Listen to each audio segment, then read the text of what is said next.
Salvete omnes, ego sum Deus margia, maxinator computatralis ex Croatia, et ego sum factorus spelaliculam denominibus fluminum in Croatia.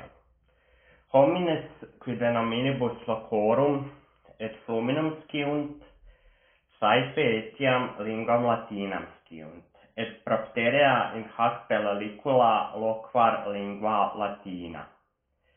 Iam feci duas pelliculas denominibus locorum in Croatia. Una pellicula quam feci est de nomine Fluminis Karašica, et una est de eo Curcenseo, quia lingua illyrrica erat in centum unione Indo-Europearum linguarum, et non in satem unione, cum adocensent plurimi linguistai.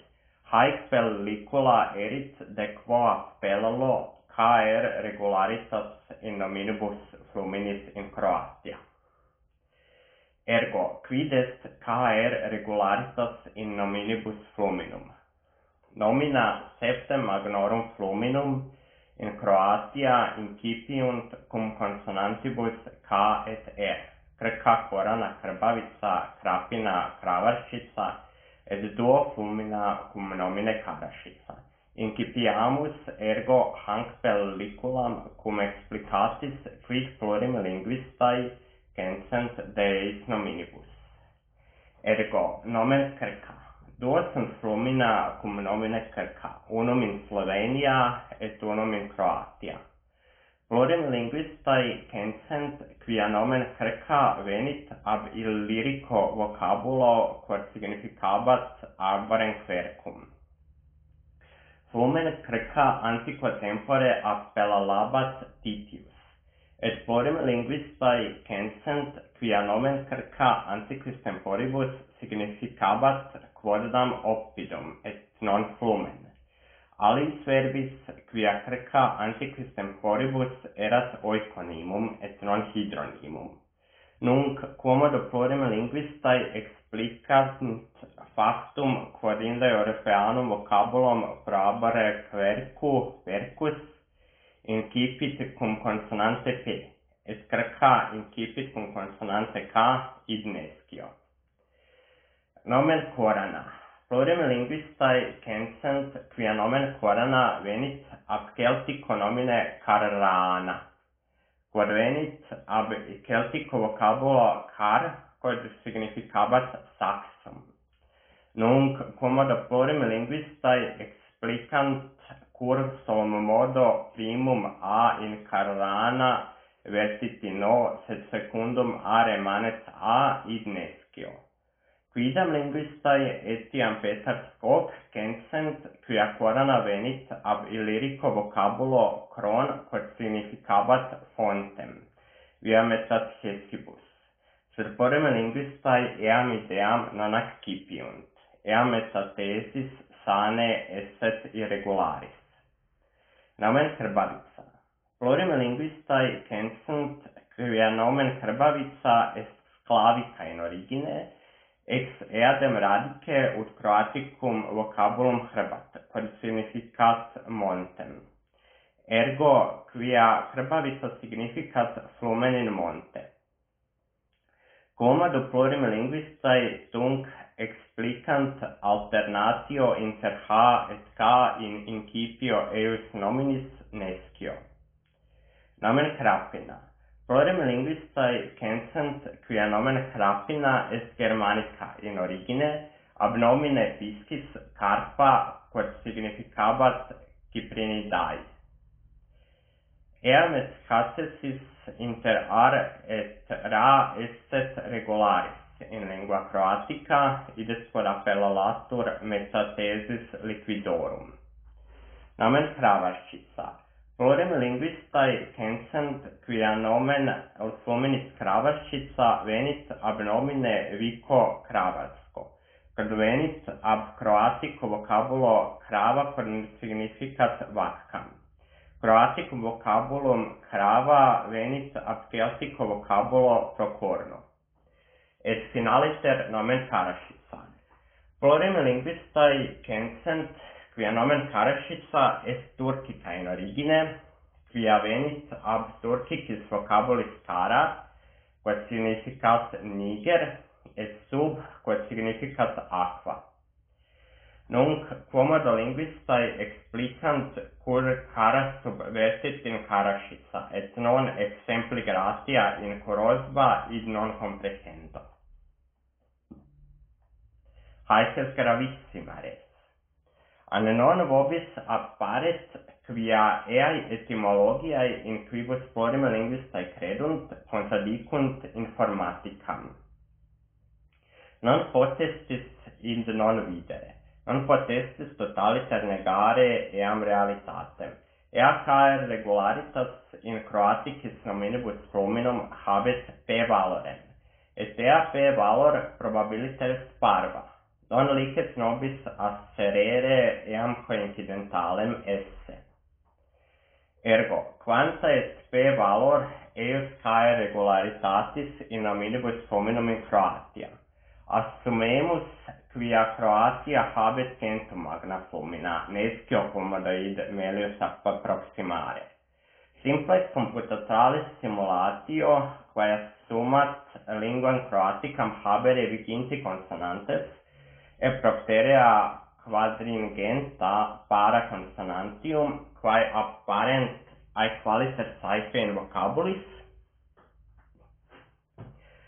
dicit quia P valor eius regularitatis est deciens millesima pars. Possumus dicere quia id non est vere quomodo linguae agunt, quoniam aliqui consonantes multo frequentiores sub ab alis. Et id verum est, sed entropia collisionis consonantium etiam nunc magna est. Entropia collisionum consonantium in Croatica aspera lista vocabularum est circa binarium logarithmum ex quattordecim biti per consonante.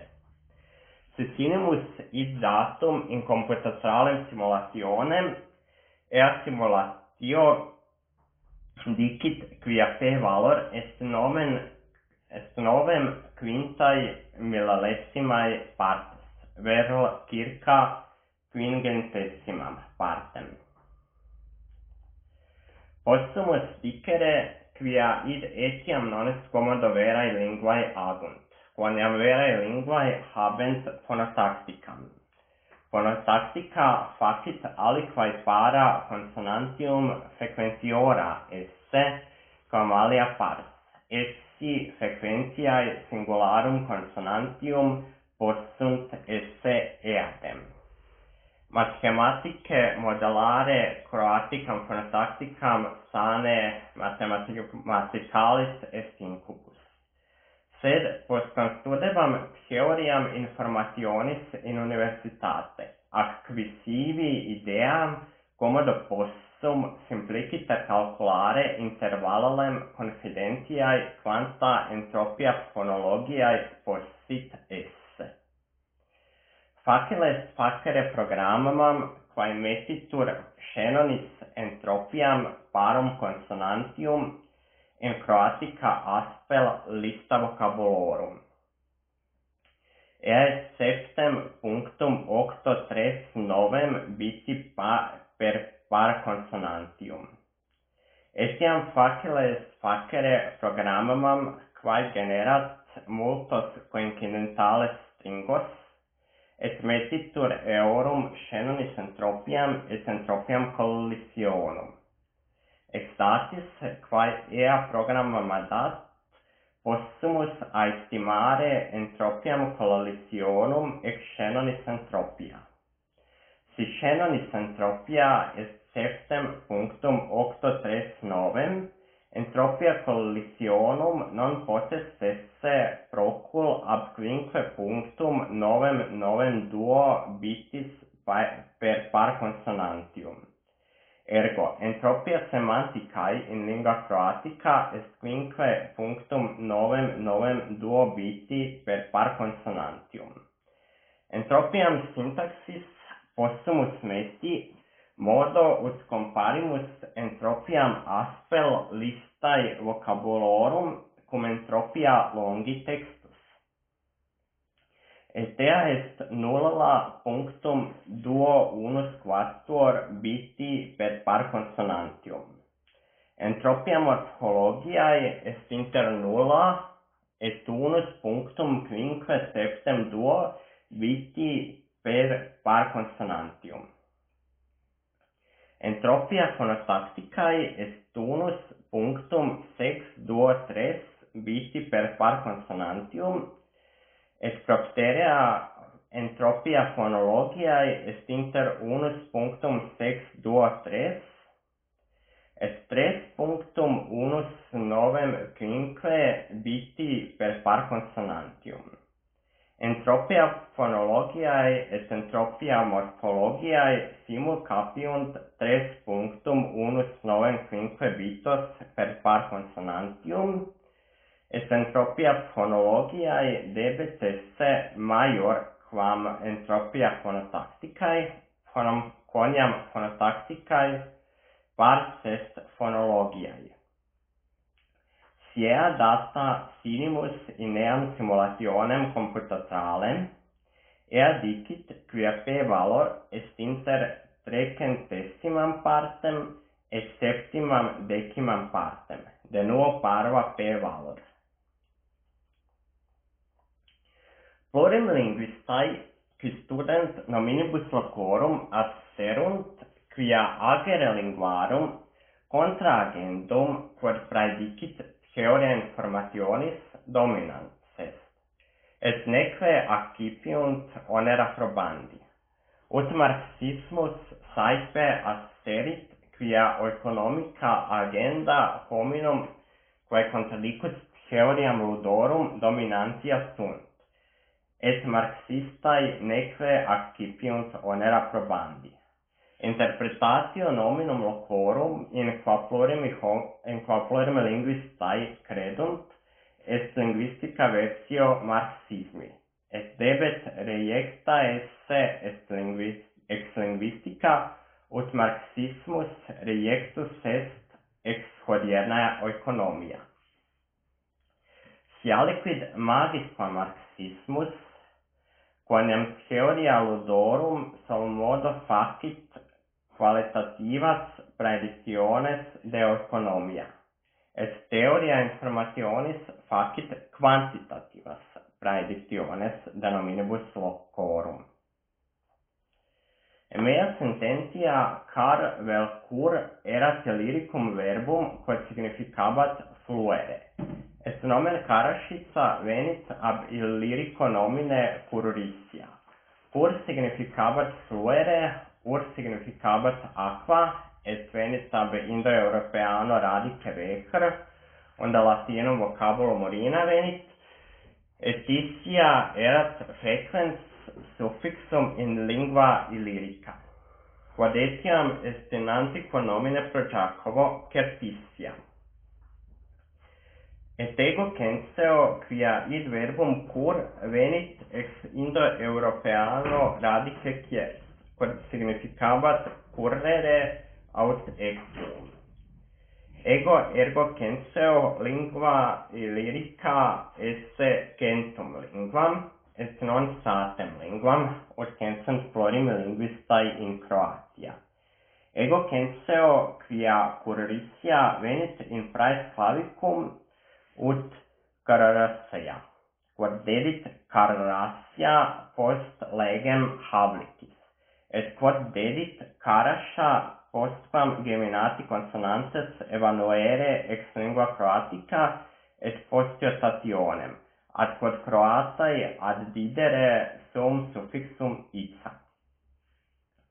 Pro evidentia quia cur significabat fluere in lingua illyrica, etiam habeo datum quia curiti significat fluere in dialecto quae homines loquuntur in Croatica insula Silva.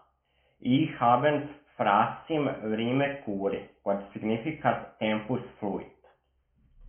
Potestis objectionem dare, quia nomen crec incipit cum consonantibus K et R et id non est nomen fluminis, id est nomen insulae. Sed nomen Crc est etiam facile explicare si assumemus linguam illyricam esse centum lingua. Crc enim borealissima magna insula in mare nostro est. Ergo eius nomen potest ire ab Indo-Europeano vocabulo sciehveros, quod significabat caurum et veltum borealem. Id est unde Latinum vocabulum caurus venit. Anticum nomen pro Crc erat curricum. Gratias vobis ad spectando.